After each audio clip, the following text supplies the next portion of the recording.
Hey, what's up, everybody? My name is Christopher Pollard, the photographer and the creator of Studio 713 and the largest modeling conference in Northern California, ModelCon. This is a subject that I know is important to have, but isn't had often enough.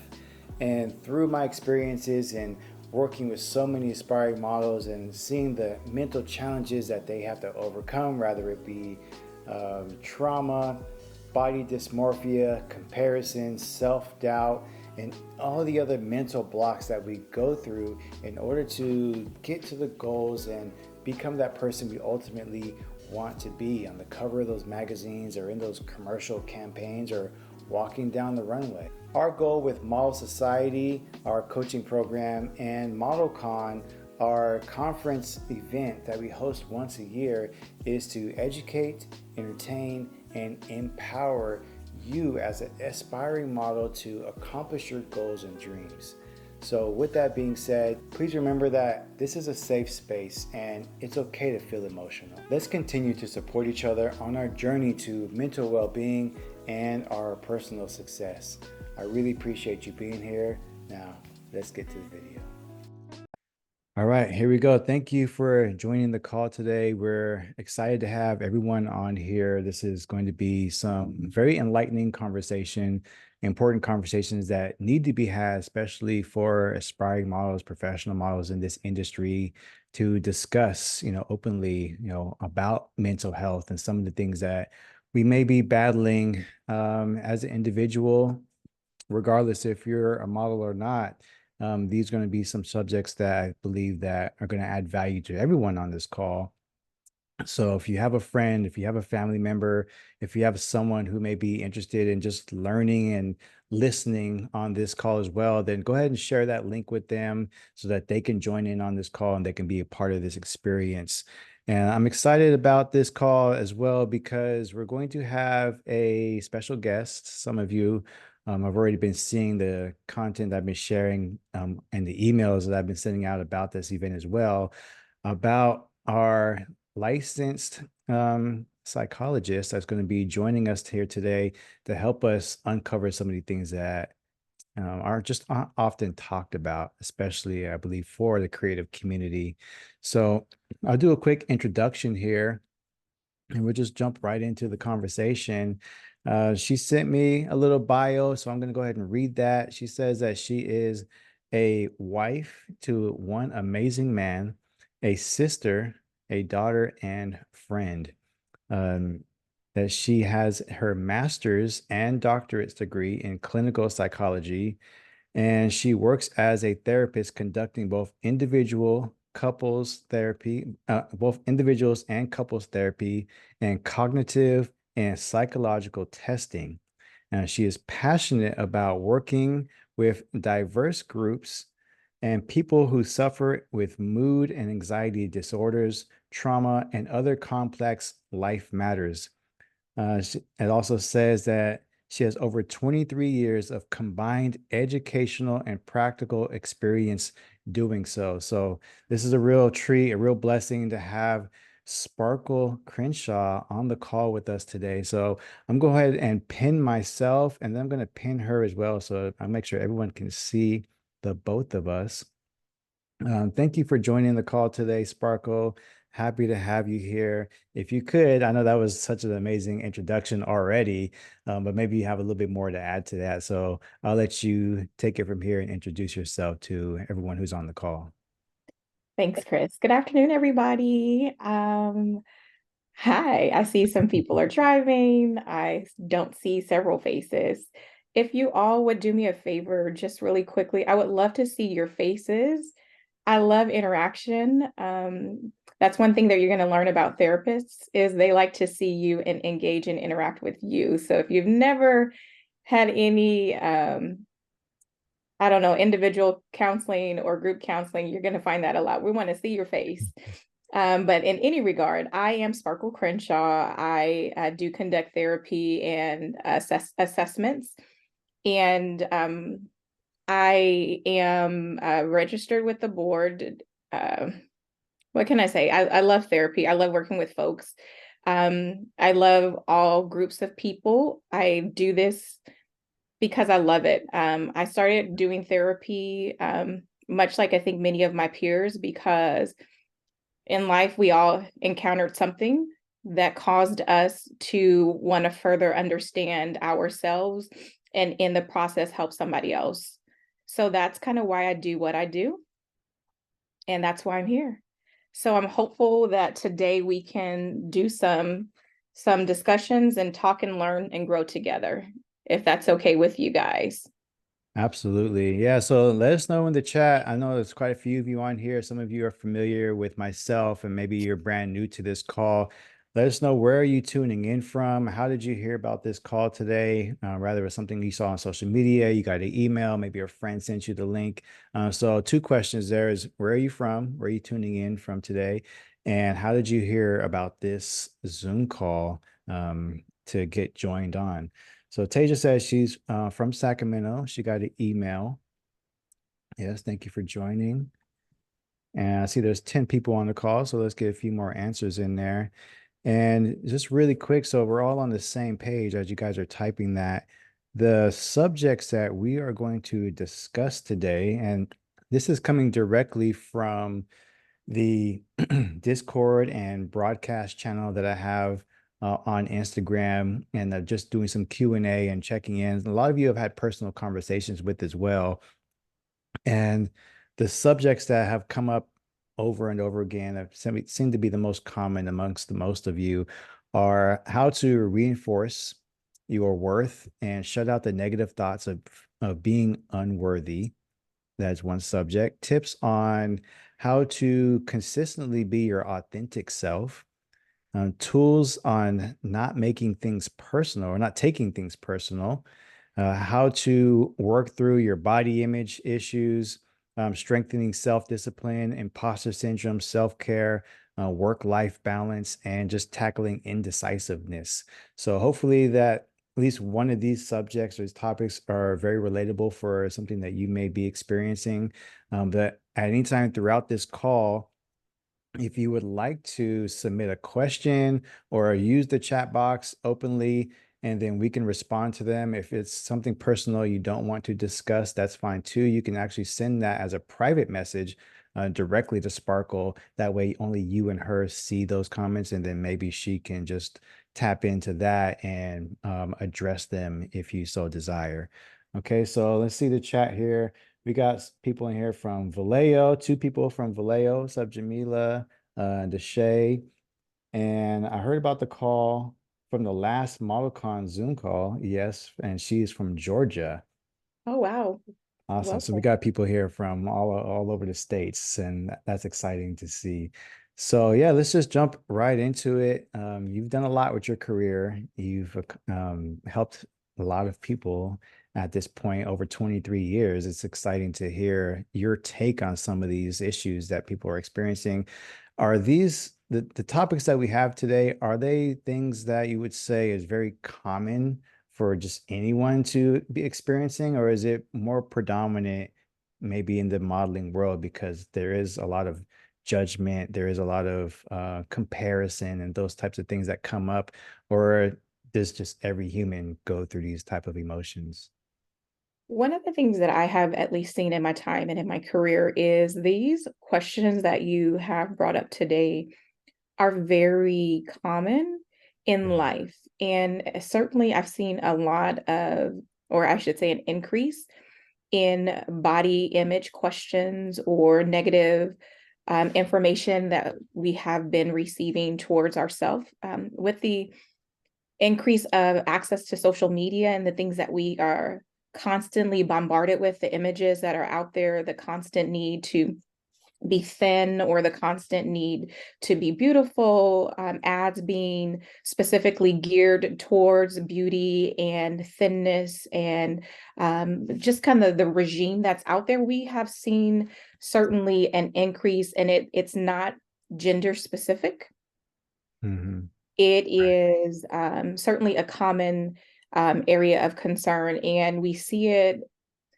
I would say I work with kiddos too, so young young people, we see it early in life, and certainly sometimes what we are learning, and it's gender roles. We're seeing it from parents um, early on, telling their children, oh, how beautiful they are, so that image of beauty starts pretty quickly.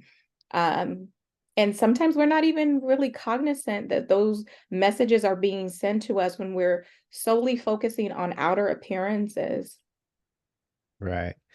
Yeah, so everything starts from childhood. It seems like a positive or negative, Mhm, and we don't all have the same experiences in those areas. So, and specifically with dealing with self-worth, this is even something personally I've had to tackle, and I've had my challenges with that.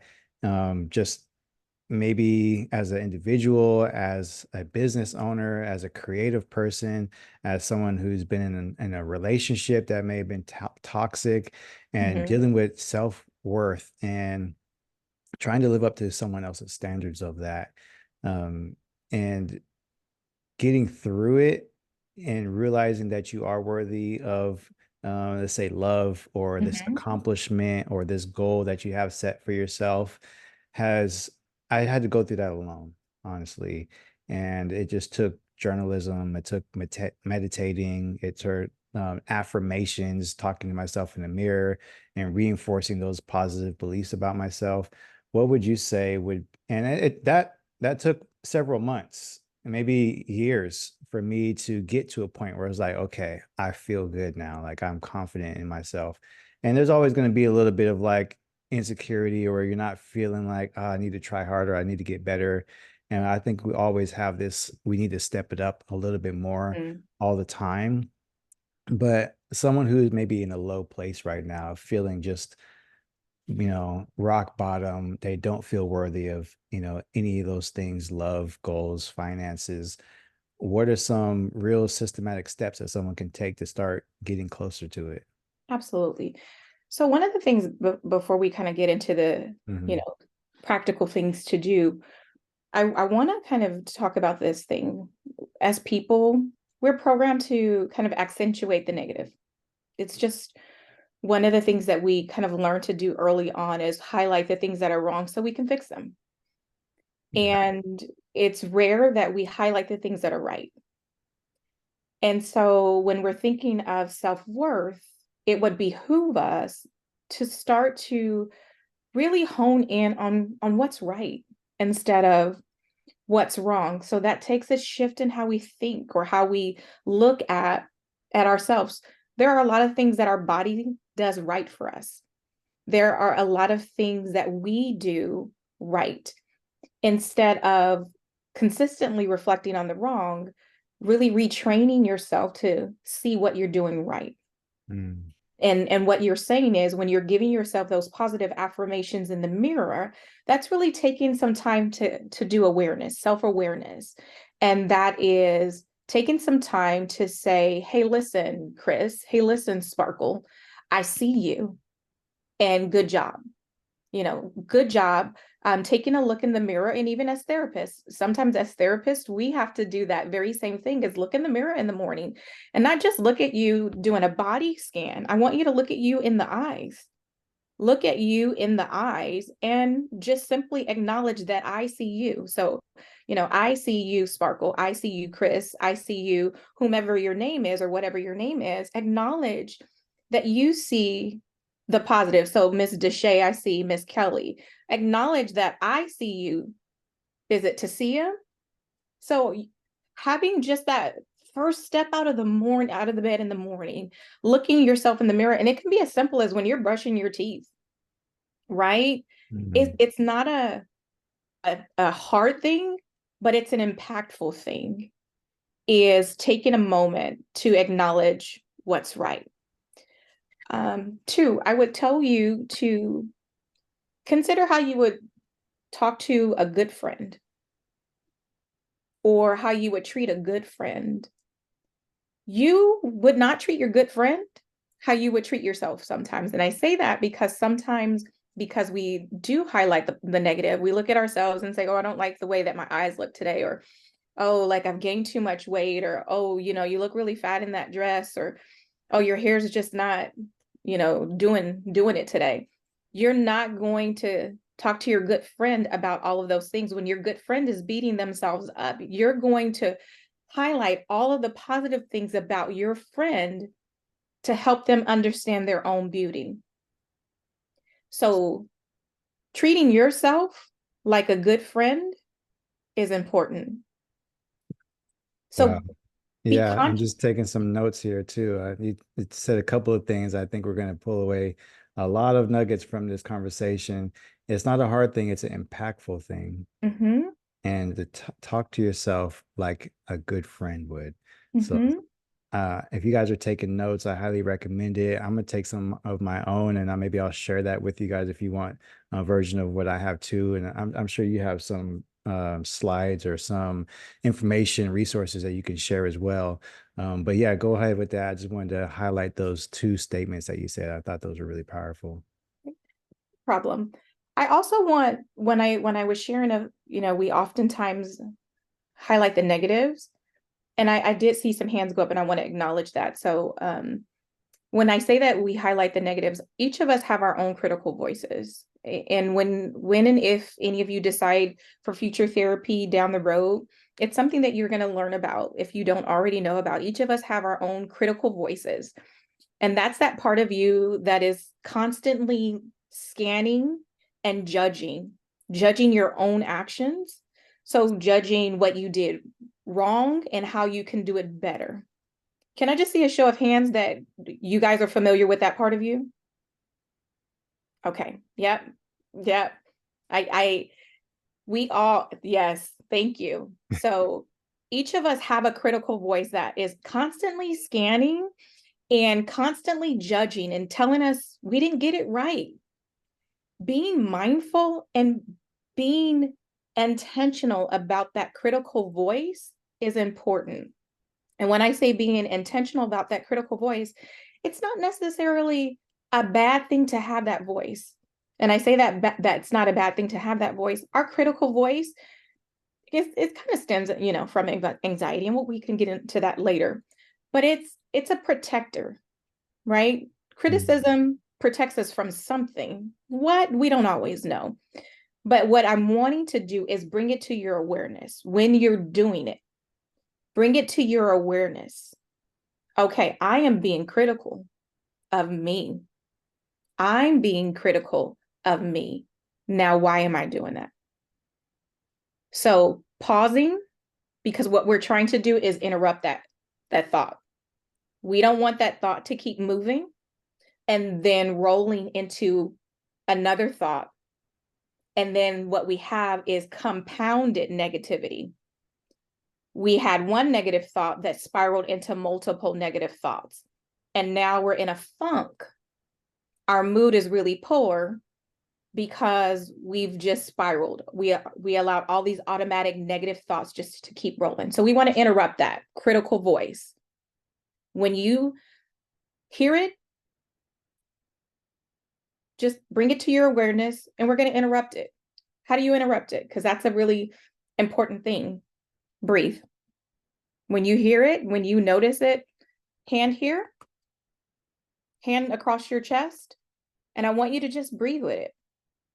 Breathe until you can just focus in on your inhale and your exhale, and then move to something else. When I say move to something else, move to a thought, something that makes you happy. Does anybody have a thought that makes them happy? A place that makes you smile, a person that makes you smile, a thing that makes you smile, that when you think about it, your heart gets happy. If that is a person, think about that person. If that's a place, think about that place. But what we're doing when we're kind of touching our heart, or you can actually rub across your lips too, by the way, is you're engaging your parasympathetic nervous system. That's the part of your brain or your body that's responsible for calming you. So that's what we're doing. We're interrupting the thought and we're bringing down some of that negative energy. that's amazing. And I don't think I've done any of those intentionally.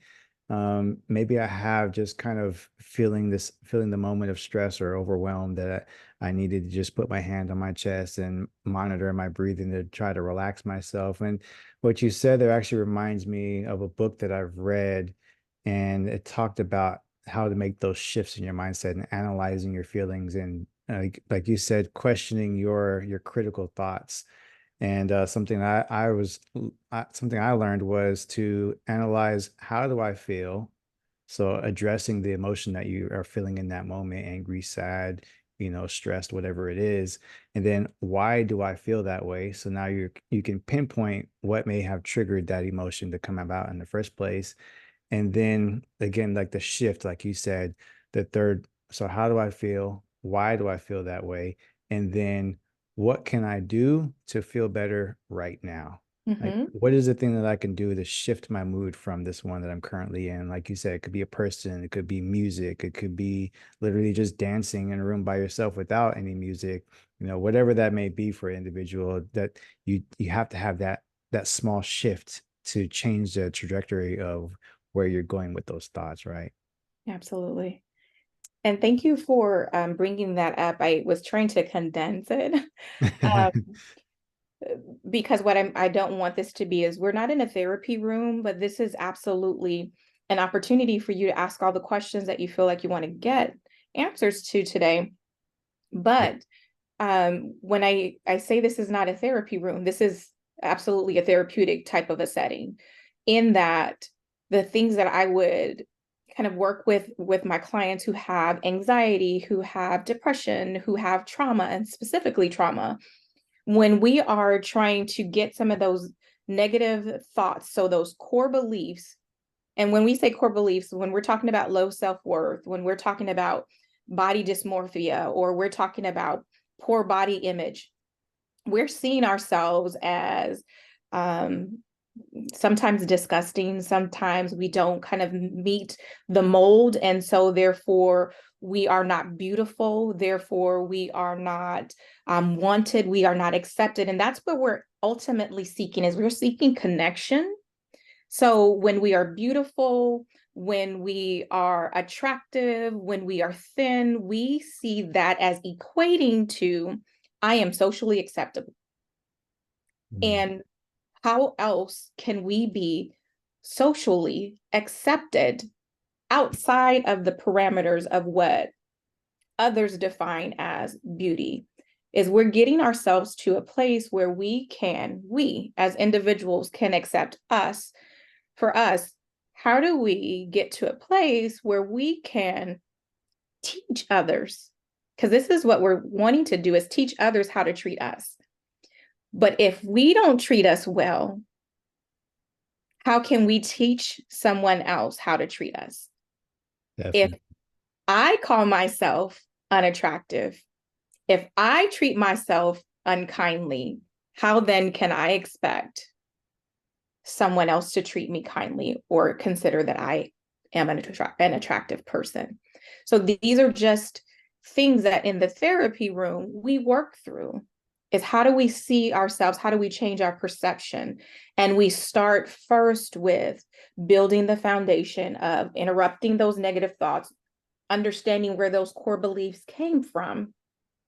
So where did they get injected in our lives? Who made us feel that way, or what made us feel that way? And then we kind of address that very part. And then we teach you how to love you. Yes. Yeah, so understanding where the core beliefs came from, and that reminds me of, so we have a modeling classes and workshops that we host. It's called Model Society. And in the first day of class, we cover a lot of things, but we focus on, what is your why? You have this goal, whatever it may be, and figuring out what that is, and then what is the reason why you want that goal. And sometimes it's a surface level, like, money, freedom, things like that, a house, a car. And then when you go, which I found is 7 layers deep, this is the name of the exercise, 7 layers deep, And you ask, okay, well, I want more money. It's like, okay, well, why do you want more money? It's like, well, because I want to travel. Or why do you want to travel? And you go down 7 layers and it becomes this emotional thing that you're attached to Hmm. as to reason like, well, I don't really want any of this. This is not as important as this seventh layer, which draws on that emotion, which draws on usually something that stemmed from childhood. And now you have something that will push you through any obstacle, any speed bump in the road that may knock you off course. And it sounds like you're saying something similar there is like finding out that where that core belief comes from. Because even with something that you desire that's on the positive side, why do you want that so bad? That came from somewhere too. And sometimes the saying goes, if your why doesn't make you cry, then it's not strong enough. So Hmm. I'd like to hear your take on that. Like, do you encourage people to find, that deep, meaningful why to help push them through some of these obstacles as well? Absolutely, I do. So in my therapy room, I do a thing, and it's very similar to what you call 7 layers deep, is we would call it transactional therapy. And transactional therapy gets right to the core of your why is it's the idea that in childhood we develop all of these adaptations, and our adaptations are protectors. They protect us and help us navigate life, navigate, very difficult and challenging circumstances. And in childhood, they were useful. In adulthood, not so much, but we carried them forward. And so some of the adaptations may be anxiety, right? Because maybe we lived in a tumultuous household where, our parents were fighting, or they were drug addicts, or we were in, very abusive types of situations. And anxiety served us well because it helped us to be ready to move and pivot and get out of dangerous situations.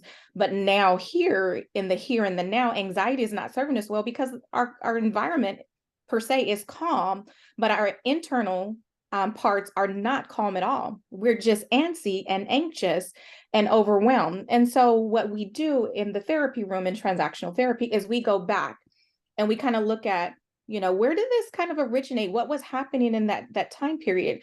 And why is that kind of, not serving us now? And I'm oversimplifying it, clearly. I'm oversimplifying it. But we get at the emotion, if that emotion was fear, if that emotion was anger, if that emotion was sadness, we get at that emotion. We look at that. Then I don't know, 5-year-old, 7-year-old, 10-year-old, what were they feeling? What were they thinking? What was the emotion they were experiencing in that room at that time? And how do we move that emotion? So have some emotional progression, because sometimes our emotions get held up in childhood. We grow as people, but our emotions never mature. Mm. And so that's what we're trying to help people do, is help your emotions mature with your body. Yeah, so something that's stemmed from childhood, they're coming to realize they're having these emotions and they're now in adulthood. They're having anxiety or having, all these issues now, and they become so the first step is like becoming aware of what they are and where they came Mm-hmm. from. And now that they're there, and some people they notice, like, yeah, I'm an anxious person, and then they just learn to accept it. That's just how I am now, Mm-hmm. and they don't see a way to overcome it or get around those things. So even if you have this self-awareness and you have very clear memory of like, yeah, I know it's because of this. And even sometimes that is not enough to take the steps to move more forward. Maybe they don't believe that they can change or can Mm-hmm. alter these emotions. And I know you talked about a little bit with the breathing techniques, but someone is listening to this and they're on the same page as you. Like, yeah, I know why I know what I am, but I don't know how to go about Okay. changing that. So what do you tell that type of person? So that person, I would want them to know is that's an absolutely normal response. So I want to normalize it for them. That's a 99% response, by the way. Um, what's happening in that moment is two things. Our brain, our amygdala, that part of our brain, so that's attached to the sympathetic nervous system, is in the state of on. And I would imagine that you all kind of heard of the fight, flight, freeze response. So it's the part of the brain that alerts us that there is danger and you need to get going.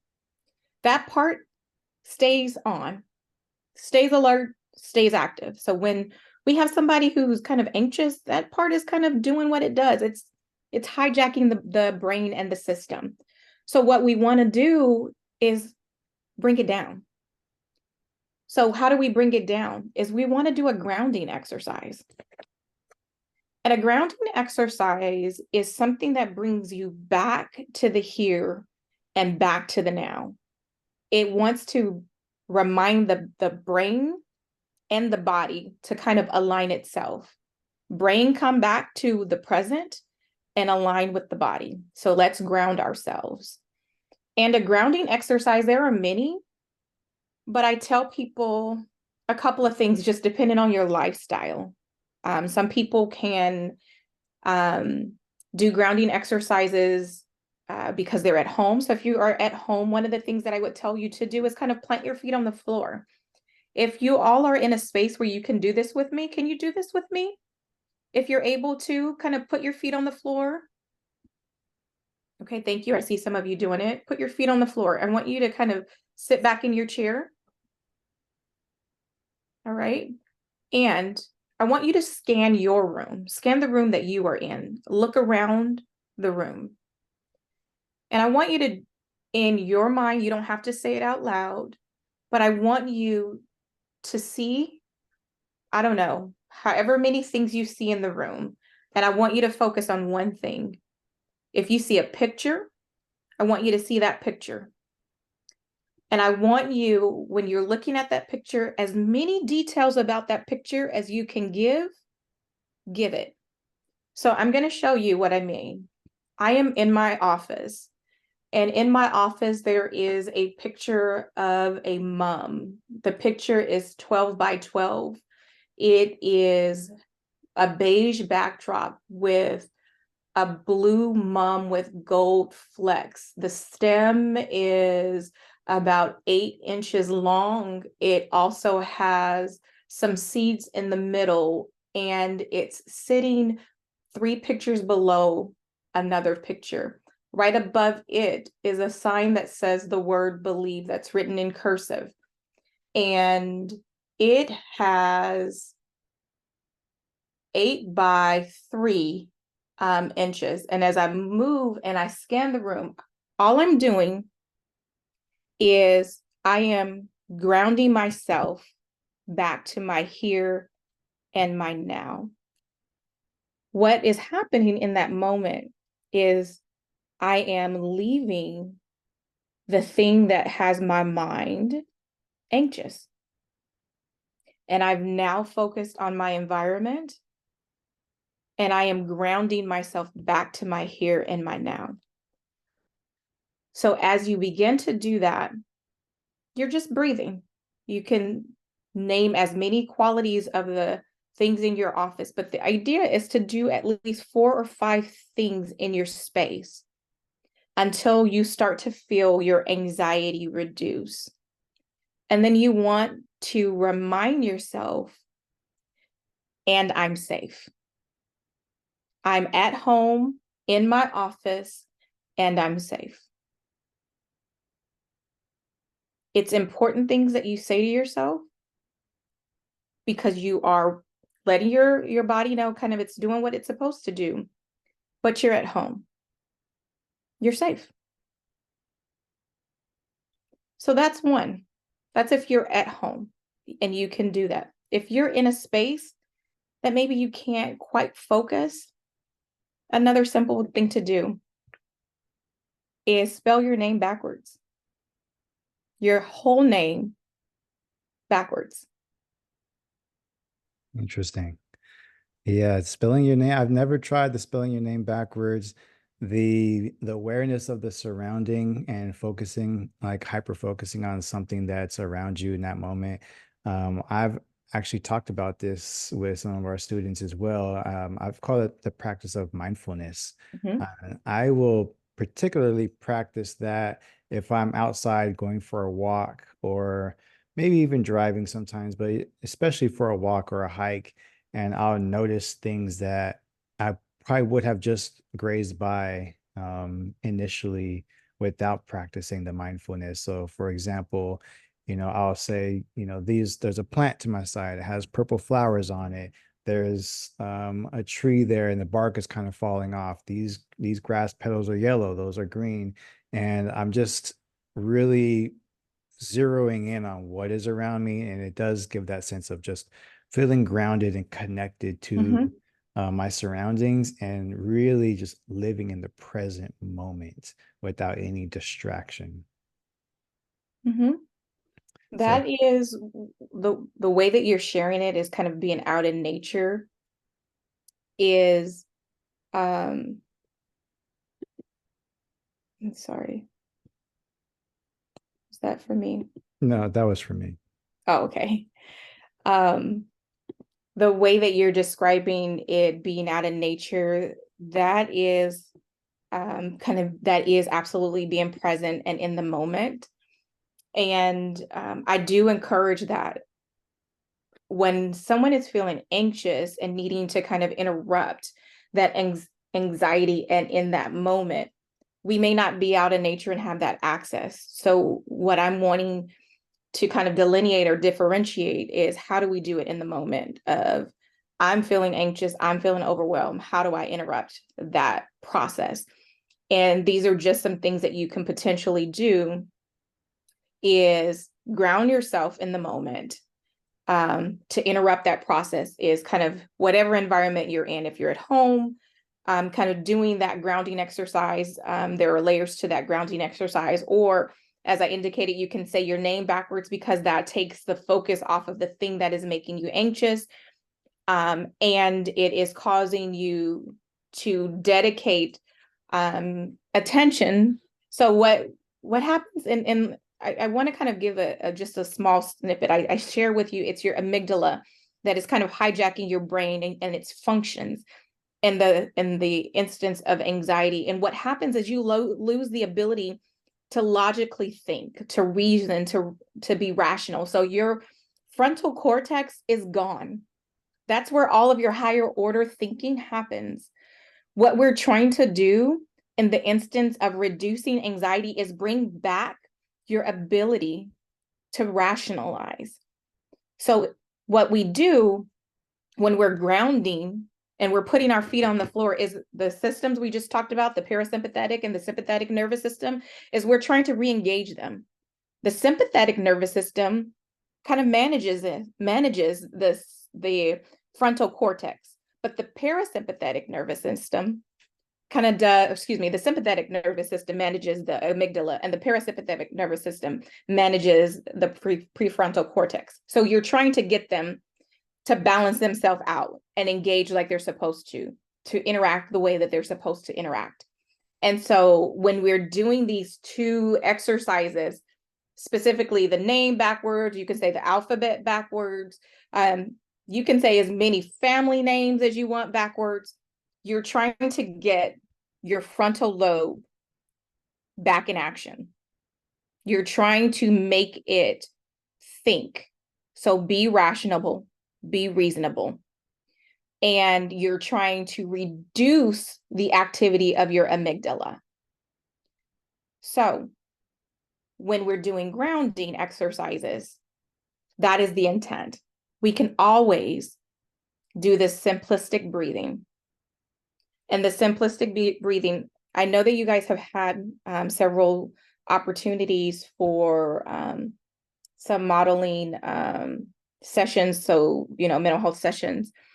Can somebody share with me what activities you've done that have helped you guys reduce your anxiety or some activities that you guys have worked on with respect to when you're feeling overwhelmed or you feel like you're overthinking, what have you done? I Yeah. see a hand. Yeah, you can let us know in the chat there. If you want to unmute, then I can send you an ask to unmute button if you want to speak. I did see a couple questions in here as well. Tasia said, "How do we assert ourselves in the modeling industry when we feel uncomfortable?" So it's probably if to give you a scenario of that would be maybe going to a casting call and there's a lot of models in the room and now you're feeling uncomfortable. I'm just trying to get clarity on that question, Tasia. If you want to give a little bit more context to it, I saw a few people love that question as well. And then Yeah, Sharkeez says that's one of her problems, being stuck in her head and not feeling grounded. So yeah, it's just how do we get to a feeling of being more comfortable um, with ourselves? Okay. So can I start with the first question? Right. Can I get a little bit more context to the first question? Yeah, Tasia, if you want to give a little bit more to that question, how do we assert ourselves in the modeling industry when we feel uncomfortable? Do you mean in a room full of other models at like a casting, or more just so comfortable with yourself when you see your images back after you do a photo shoot? You know, a little bit more on that. Jamila says she does the box breathing. She tries to exhale longer than inhaling. And Keela says deep breathing in nature or near water. Sierra said, oh, she says she would like to talk about it. So I will go ahead and unmute Sierra and she can ask her a question here. Okay. So I want to go ahead and answer the question about the model, the how do you feel more comfortable with um yourself when I'm yeah. sorry. I'll come off mute because I was just trying to wait till Chris was done talking. But Okay. so what I mean is like in situations where we're at a photo shoot, we've already talked about the photo shoot and everything was set, but somebody makes a comment that makes us uncomfortable. Like I tend to freeze with those type of things because I don't know how to assert myself or say no, I don't appreciate that. You know, let's not talk about that or in those type of situations. Can you give me an example of a comment that may make you feel that way? Just any particular comment. Yeah, so like let's say we're in so like if someone is like, oh, like she's so gorgeous, I can't stop looking at her type. Okay. So one of the things that you first want to do is breathe, right? Breathing is important because we're engaging the two systems. Whomever said box breathing, beautiful. That's an excellent tool, box breathing or making your exhale longer than your inhale. And ensuring that you're exhaling through your mouth, inhaling through your nose, exhaling through your mouth. So breathing first. Secondly, perspective taking. What is happening in you? This is not external. This is not about what's happening outside of you, but this is about what's happening inside of you. What's happening? What are you feeling in that moment? And that's where self-awareness or reflection is coming in. What is happening in that moment? What are you feeling? What's your body feeling? What emotions are you having? What nerve, what emotional nerve did that comment strike for you?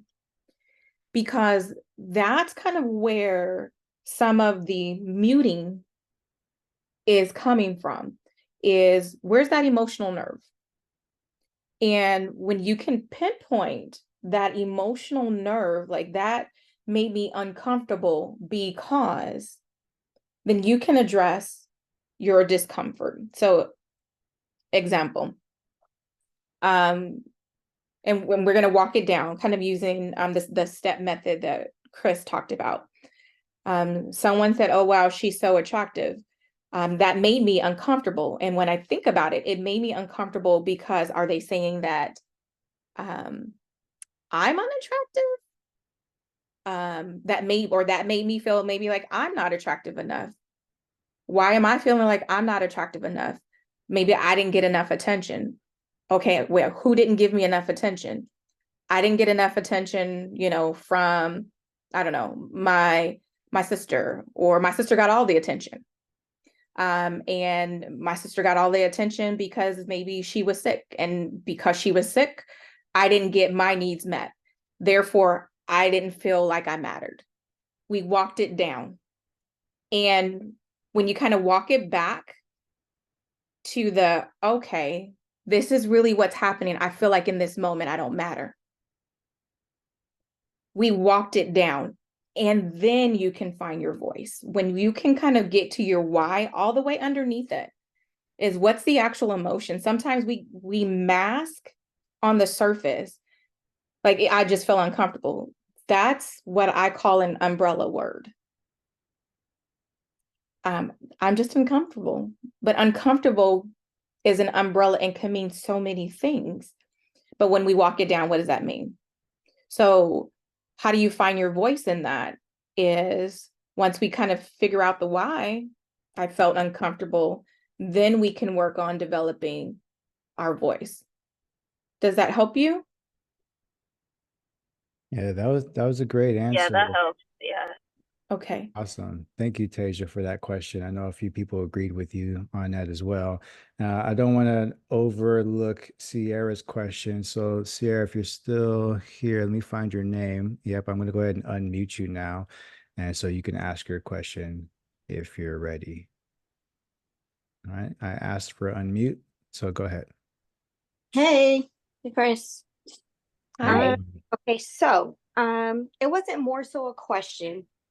When you went over the anxiety thing, it just made me think about everything that you said. So I have anxiety. I also take medication for it. Mhm. My concern goes just over, it doesn't go in just modeling. It goes in my overall life on a daily basis. I could I would randomly have anxiety on a regular day. I would just be doing something and then I have anxiety. I also have issues with thinking a lot. And so it got to the point where I had to take anxiety. And I know that a lot of things that trigger me to have anxiety are things from the past, things from my childhood, things that, like made me grow up to see, that's not normal. So what I'm trying to get at is basically like, for me, I want to know like, what can I do? Because my anxiety is just not a regular, like for something small. My anxiety is actually something big that I know that affects me because of my childhood, my life, and everything that I've been through on a daily basis. For someone who's been through a lot, also while also trying to be confident in myself to be able to do the things I want to do, such as modeling, you know. Um, and for me, I've done, I walk, I count, I listen to music, the things that I love to do that I know that would help me. Listening to music is one of the big things. Being able to talk to someone when you have anxiety, I do that too, but it's never gone away. Mhm. It's gotten worse. But like on a daily, people don't see that with me because it's like I don't tell them that, because it's like, everyone has their own thing, everyone goes through everything, so I'm not going to put them with like, oh, I have this and oh, I have that. I don't want people to pity me and make me feel, because I have an anxiety, that I need more help, or I don't know, I just feel like when I tell people that, I feel like something is wrong with me because I have an anxiety, when I know it's not. But it makes me feel more, like there's something wrong with me, or maybe like I don't need to be doing this, I don't need to be doing what other people do, or such as modeling. I feel like I have to exclude myself out of a lot of things because I have anxiety, and I can't push myself to do it, because once I try and do it, I know I can't, because it pulls me back from when I end up having anxiety, if that makes sense. It does. And first, I want to say thank you, Miss Sierra. Thank you for your transparency, because I recognize that that is tough. And especially in the industry that you are in, that's tough. Secondly, I want to acknowledge your journey. It certainly sounds like it's been a tough journey. And I tell at least what I tell my folks are, there's no judgment in the therapy room. And here in this forum today, there's no judgment. This is a judgment-free zone. And today, one of the things that I want to encourage you to do is to recognize the need possibly for more. I applaud you for the efforts that you've taken and the steps that you've done independently, because it sounds like so much that you've done independently. So walking is beautiful. Breath work is great. The idea that when you're having someone to talk to, that you're able to reach out to someone, that's also excellent.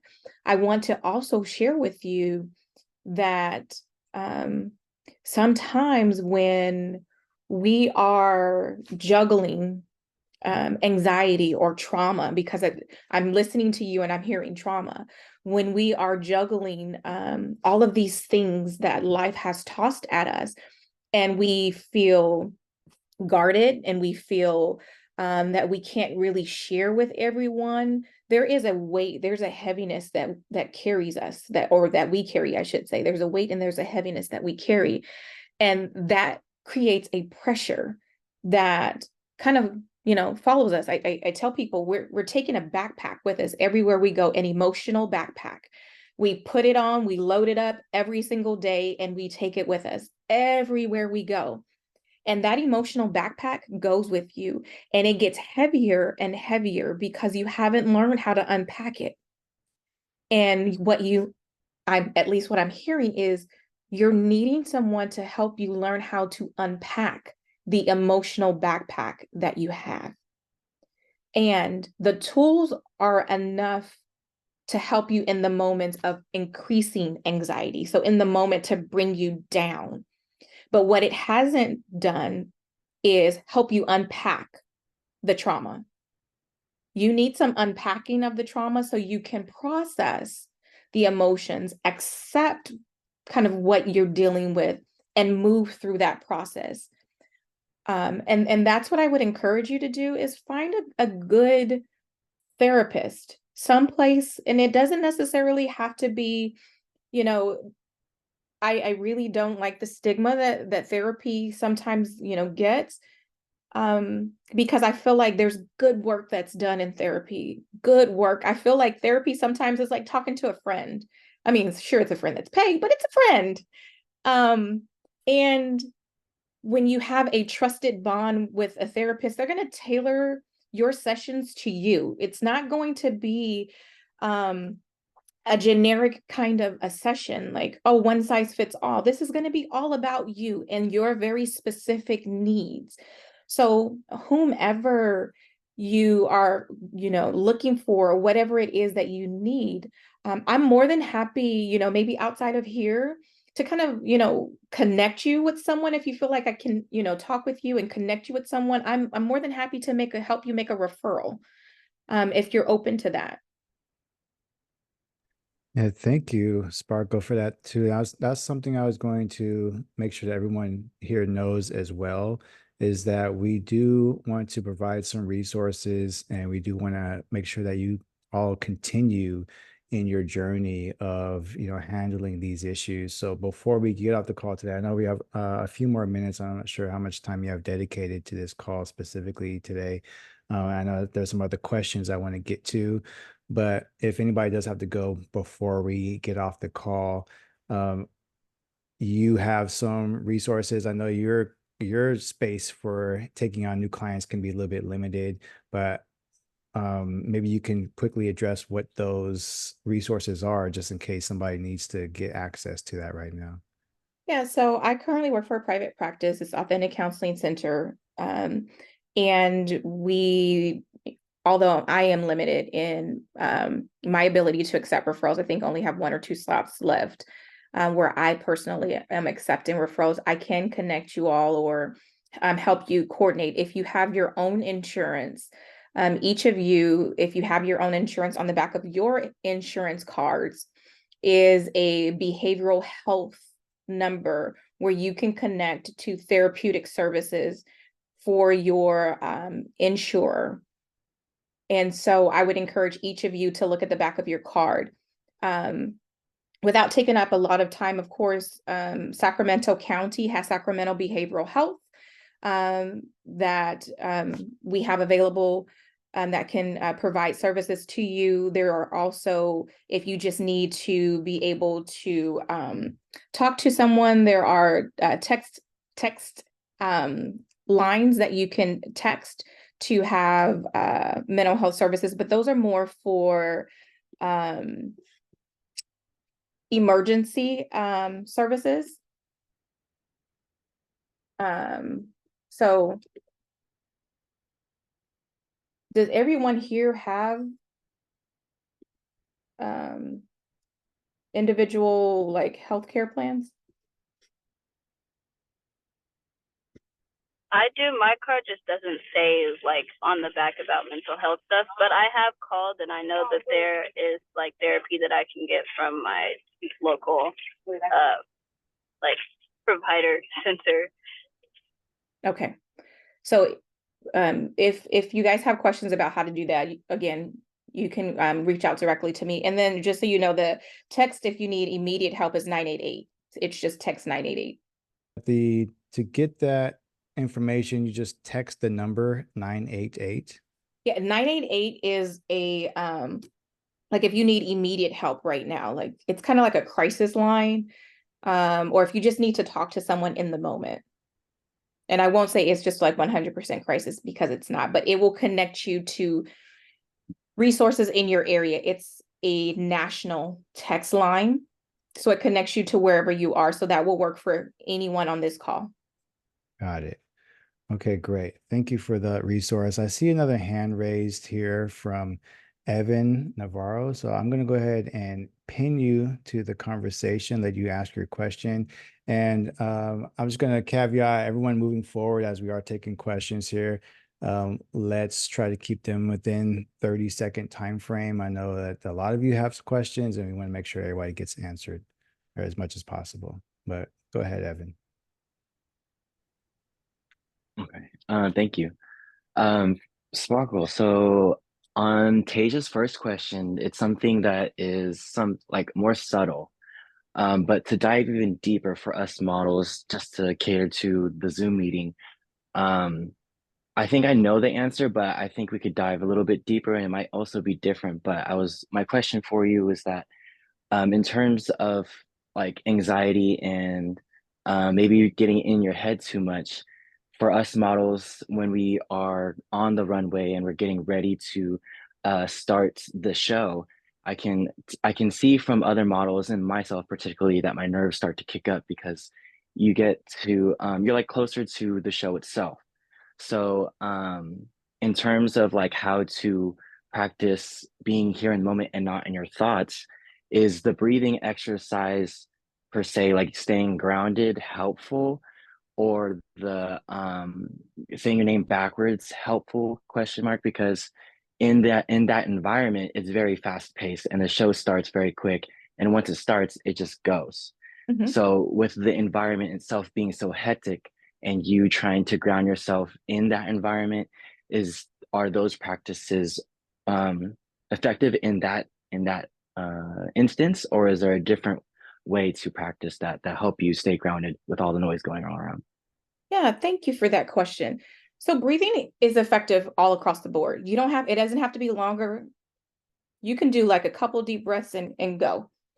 I also tell people, so you can't hold a pen because you're on a runway, but you can get something in your hand that's small, right? That you can keep in your hand.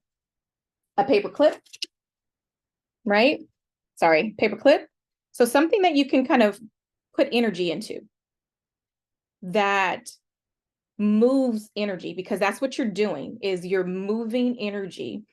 And when you have anxiety, sometimes in the moment, like all you're wanting to do is kind of engage and move that energy. When you get walking, that energy is going to naturally move, but you need to get it to move so you can move down that walkway or runway. So put something in your hand, a coin, a penny. And I'm sorry, I've got a lot of things here because I do therapy right here at this desk. So get a penny, you know, keep it in the palm of your hand. Put it between your fingers. Any place that you can kind of feel it, right? And you can manipulate it just really quick. It doesn't have to be anything large, but that you feel it and that you can use it to move energy because it's movement. That's also a therapeutic approach, is moving energy to help reduce anxiety. And once you get walking, that should also start to bring it down. Does that help you? Okay. Awesome. Thank you for that, Sparkle. Definitely, I think a lot of people are taking a lot of value from this conversation. Let us know in the chat too, just to give us a little feedback here. Scale from 1 to 10, how helpful is this information today? As I know that there's a lot of different subjects and we can get pretty personal with individual issues as well. And I'll make sure that we're kind of catering the conversation to broadly enough for everyone that can benefit. So let us know in the chat, just scale from 1 to 10, how helpful is this information, is this call in for you personally? And while those answers are coming in, and I know one of the subjects that we had on the board to discuss was specifically social media. So with models being in the room with other models, from them getting comments back from photographers, from them dealing with their own criticism in their own mind, the comparison and even the body dysmorphia can start to play a little bit more, maybe a lot more, when it comes to just being on social media, and maybe the addiction to just always checking notifications, or always having to look and see what's going on and constantly scrolling for hours. How I guess my question to sum all that up is, how can somebody start to take steps to stepping away from a social media addiction, and comparing themselves to the people that they see online, whether it's body or success, or whatever it is that they may be trying to get to, that they feel that they're not there yet? So thank you for that question. And I want to answer that, but I see that Miss Jamila put a question here. Does walking down thoughts help also with rumination? And I want to come back to that. So Miss Jamila, I saw your question and I'll come back to it. Chris, some things that can help one to start pulling away from social media when there's an addiction, or you just kind of are starting to notice that it's hitting your energy in a negative way. Some of the things that I would encourage you to do is maybe taking just a quick hiatus. Maybe a quick hiatus might be a week, right? And I say quick because a week goes by pretty quickly, but for someone who's, maybe in their late teens, early 20s, that may feel very long and, insurmountable. But allowing yourself to kind of detox a little bit, because that's what we're talking about, just a quick detox from some of the constant images that are being bombarded in your brain, or to your brain, I should say. So how do we do that? What does that look like? That may start with a subtle stopping your notifications. Turn off the notifications. Stop having everything hit you with you must come see me now. I'm live, check me out. Does anybody have their notifications off? I definitely do. I do not have notifications on, because the social media will send you a notification. Somebody liked, commented, sent you a message, responded to a comment, and your whole phone just be lighting up all day long. So that's something I've learned years ago, because as soon as you see the phone light up, I instantly want to Absolutely. go and check it. So I've turned off notifications unless there's something specifically important that I want to get an answer to. I'm waiting for something in that time period, but yeah, notifications off. That's the first thing I tell people is turn those notifications off, because when you have those notifications on, your phone controls you. You don't control it. It constantly is telling you, check me, and not the reverse. Two, I would encourage people to think about how many of your socials are on your phone. Do you have all of them as an app on your phone?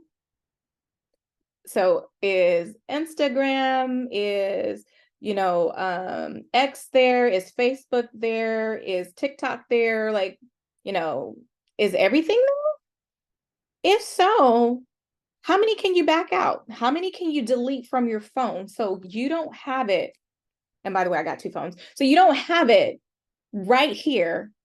And now you're going through each one, because we do what we call doom scrolling, right?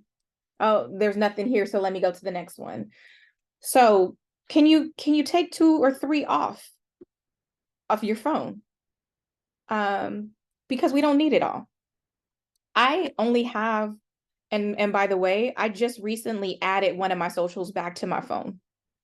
But I have them on my tablet because I don't take my tablet everywhere that I go, and I have to have designated time to look at it. I designate time to look at my socials because then it prevents you from doom scrolling.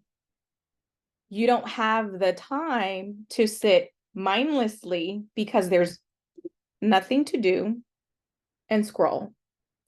So I would encourage you to consider, can I remove one or all of them from my phone?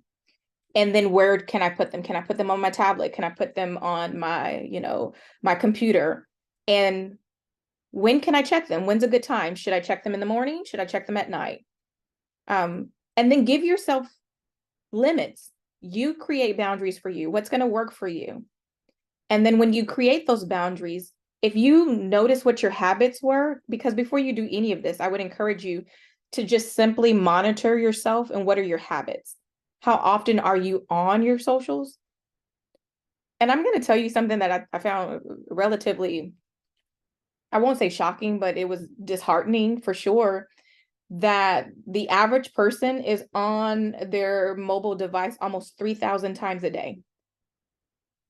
That's a lot when you think about how many times we pick up this phone and we're on our socials. Do you talk to anybody 3,000 times a day? Do you go anywhere 3,000 times a day? Is there any one thing that you do beside this 3,000 times a day? I think that was perspective. When you think about how often we are here, that's a lot of information that you're taking in, a lot of other people's opinions, both about you and how you should be living. Because naturally we're comparing ourselves like, oh, they're doing this. I'm either behind, I need to catch up, I'm not doing it right, I need to do better, I need to do more, I got to get better, I got to work harder. It's constant comparison. So examining your own habits, and then once you examine your habits, how often are you on? What's your times? What's your energy? Are you feeling more negative when you're on? Are there things that give you good energy? If there are things that give you good energy, then I would encourage you to curate your timeline or your feed so you get more of the good stuff and less of the stuff that make you feel negative.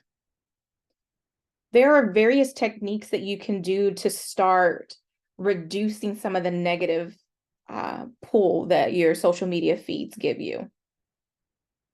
So just think about what's going to work best for you. But I do encourage, monitoring your habits, kind of reducing, some of those apps on your phone. If you can go for about a week and do a replacement and then come back to your socials with your new habits, try that. Really quickly here too, and that was really valuable. That just limiting yourself, removing it, putting on a different app entirely. That's something I had not considered. I just try to put my phone maybe in a different room while I don't want to be distracted, because even just my phone being in my eyesight can be a distraction. Mhm. Um, So I wanted to ask, with that, are there time frames of the day that would be ideal to check social media, especially if it's giving you that negative emotion or feeling you're still trying to overcome those things? Because I've heard studies about how you should not be on devices and within an hour of waking up or within an hour of going to sleep. And so if we are scheduling our social media time and we're setting those limits, they are there parameters even within that of when is ideal, when it's okay for me to check so that I can still keep a clear head in mind. Absolutely, Chris. Thank you for that. Yes, it is. So studies do show that it's just not being on your, socials, it's being on any device. So it's not recommended that you kind of it's the blue light that comes from your devices. So not a computer, not a TV, even though we turn on our TVs, but any device, it is not recommended that we have, any device kind of in our faces within an hour of waking up or an hour of going to bed. Because it is kind of how it informs the brain that we're in this kind of alert wake cycle. And so I don't recommend social first thing in the morning. I recommend I don't know, a warm cup of, you know, tea, coffee, go for a podcast, read a book. I don't know what your habits are. Enjoy a 10 or a 15-minute walk in the morning, do a stretch, because yes, those get the juices flowing. And I'm telling you things too, guys, that as a therapist, I didn't always have the same practices that I'm telling you about now, but I have over time. I found one of the things that in my therapy room, I don't tell my clients to do something that I haven't at least tried for myself. And I do not go on my device, after a certain time. I do not even get up to it in the morning except to turn off my alarm. And I don't even look at it. I push the sides to turn off my alarm in the morning.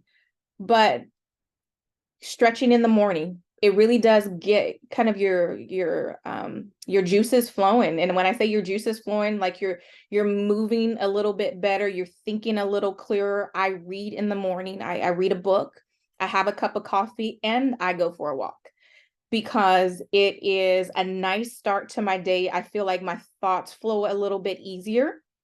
And it just, it works for me. It doesn't work for everyone, but find your way. Journaling, there are people that journal in the morning. I encourage gratitude journals.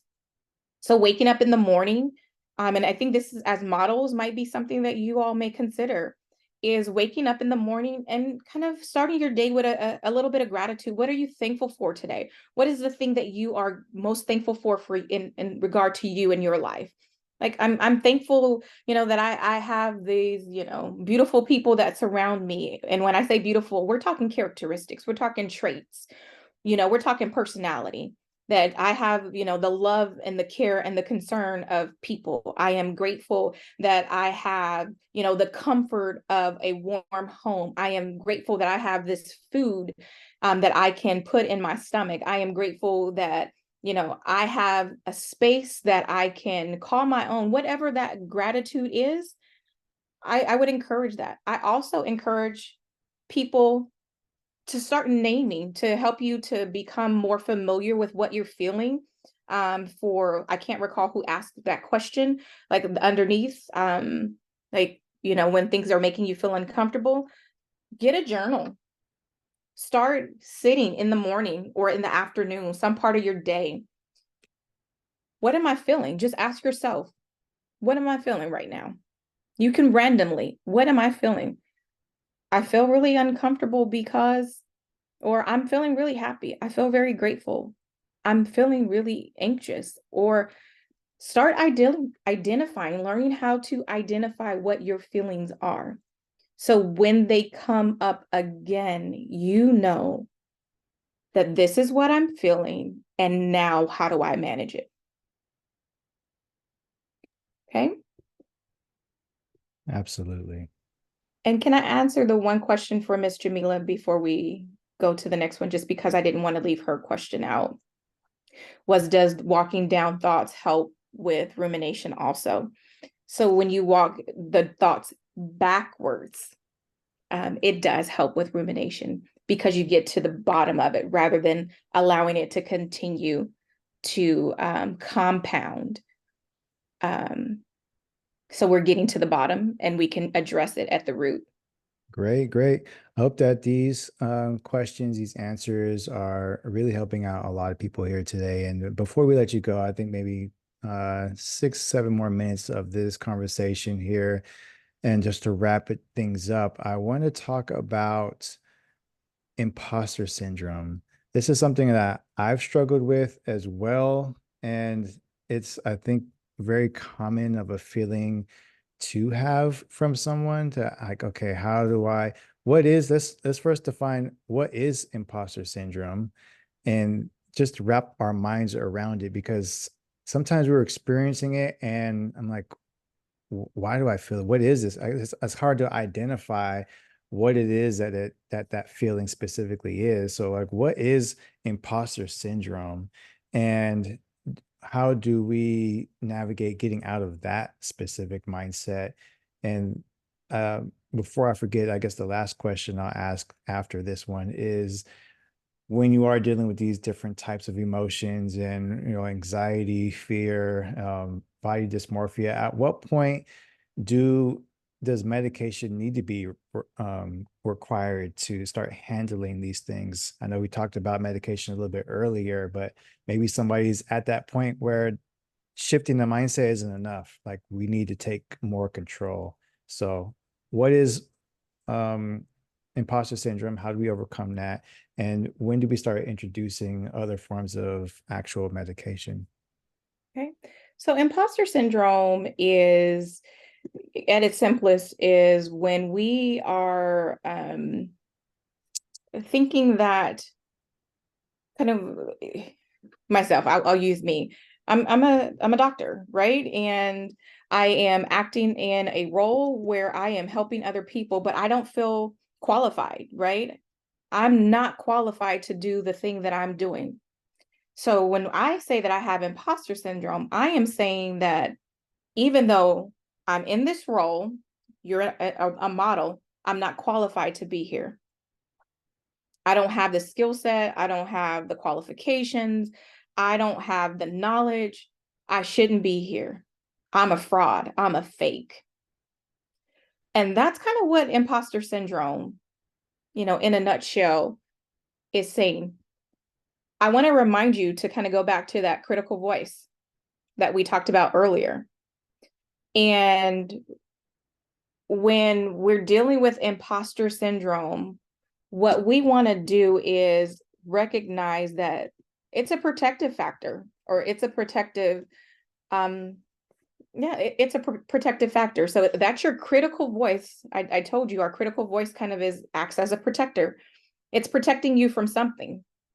So that critical part of you is telling you, hold it. You don't belong here. You shouldn't be doing this.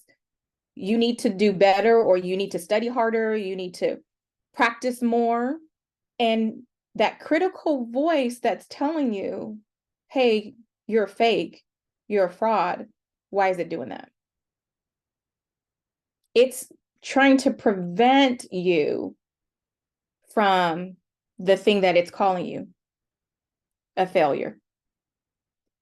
And so when you get back, again, we're unpacking. When we go backwards, dealing with imposter syndrome is really getting to the emotion. It's really going right back to the emotion. So confronting that, challenging that thought. That's what we want to do in that moment, is challenge that thought.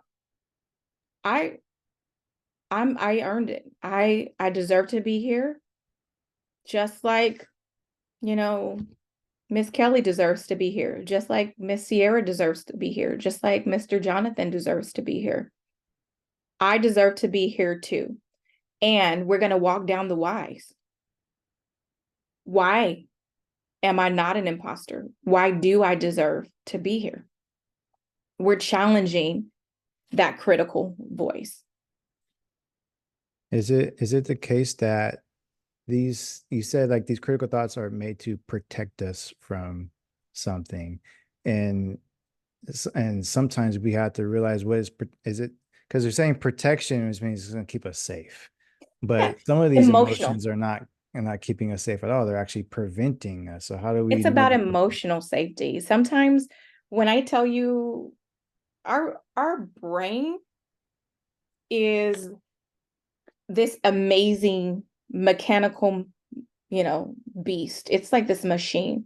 And when I say it's protective in the sense of emotional protection.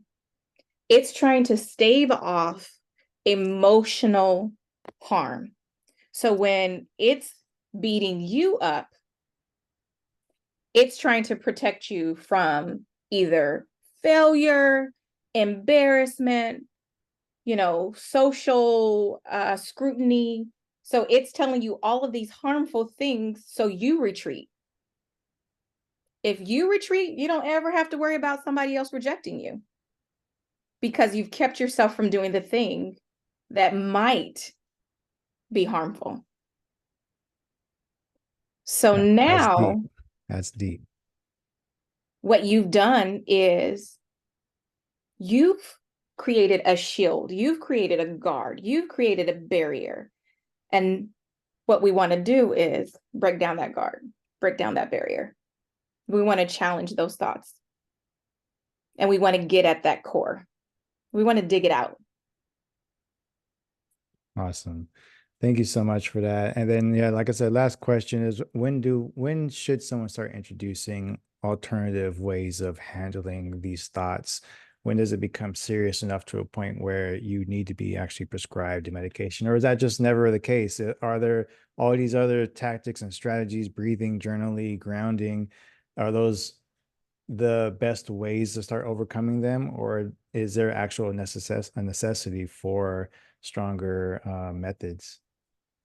I would encourage people to consider themselves. And when I say consider themselves, you. And when you are struggling to navigate everyday life, right? Your life is so impacted by anxiety or depression. I see here, you're being so impacted that you're struggling to get out of bed, or you can't go out the house, or you can't access your community because you're so overwhelmed with the whatever the depressive energy or the anxious energy. It's probably time to go ahead and talk with your physician about some anxiety or depression medication, and in tandem work with a therapist, because the two hand in hand work better than the one independently. Now, for folks who, and those are for people who may have, actual anxiety disorder or depressive disorder. Everyone who has anxiety does not have anxiety disorder. Everyone who has depression or experiences depression does not have depressive disorder. So you may have something that causes you anxiety, but you don't have an anxiety disorder. You may have something that is causing you to feel depressed, but you don't have depression. So knowing kind of how you're being impacted may, lead you to go and seek out pharmacological therapy and talk therapy, and let them work together for you. And because there comes a time that medication no longer becomes necessary. I tell folks that medication is not indefinite. Once you have gotten this condition stable over time, and you've learned tools or a skill set, and you've effectively incorporated that skill set into your routine, the need for medication naturally tapers off. Awesome. Thank you so much, Sparkle, for your time today. This call has been very enlightening, even for myself, just being able to take away some key notes and just entertaining a different perspective as well, especially from a professional of your stature and all that you've done in your career. So we really appreciate your time. We're grateful for you. I know you said you're not really on social media. I was trying to get you to send me your stuff before, because I know everybody's going to want to engage with you, especially moving forward and hearing you speak. But what are the best ways that anyone from this call, or if they have more questions, or they just want to maybe learn more, how can they get in contact with you or follow you on whatever platform you're on? So even though I'm not on in my socials that often, I do check it on a couple of times a week, 2 or 3 times a week. So I am the Spark Shaw on Instagram. You want to type that in the chat for us, and Yes. that way they can just copy and paste it. The Spark Shaw Mhm. on Instagram. Yeah, so I saw a lot of tens come through earlier. Easy 10. Sharkey says 10. Deshay says 10. Keela said valuable information, definitely a 10. Jonathan 10. You know, everybody's really enjoying this conversation today. And for those of you who are wondering, I will have access to the replay of this Zoom call. So I will be uploading that, and you'll get access to go ahead and watch this back as many times as you need to take some more notes. And again, just appreciate you being here, Sparkle. She did put her name in the chat there, so you guys can copy that. Give her a follow on Instagram. And any other closing remarks or thoughts that you think that everyone should know here before we let you go? I appreciate you all today. Thank you for your time, and thank you for your engagement today. I was really appreciative of the questions. I'm hopeful that today we learn together. And if you feel like you have some additional questions for me, absolutely reach out to me on Instagram. I will, in this next week or so, I'll check a little bit more frequently if you've got things that you want to ask. And if you feel like I can assist you with connecting to some outside mental health services, absolutely connect with me there and I will follow up. Miss Sierra, I think it was, if you can reach out to me there so I can perhaps help you connect with someone for um, your unpacking of your trauma. And if anyone else wants to reach out to me there, I got some direct messages and I won't say the names out loud, but please reach out to me there too.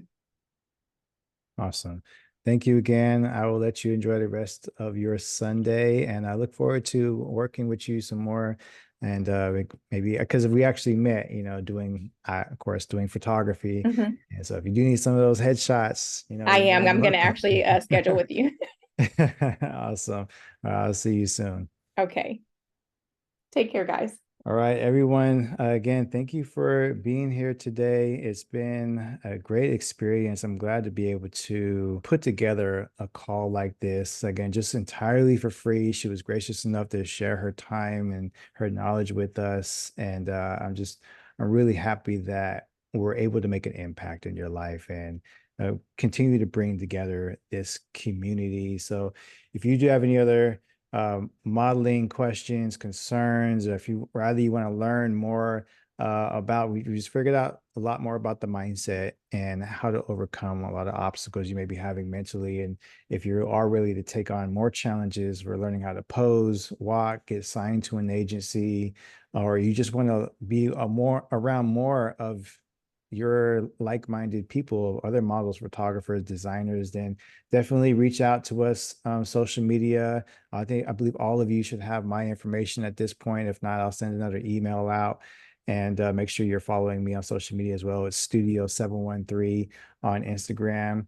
And we continue to host classes, workshops, events, live calls just like this to help you get to your careers to the next level. So I will let you guys enjoy the rest of your weekend. I look forward to seeing you on the next call. You guys enjoy your day.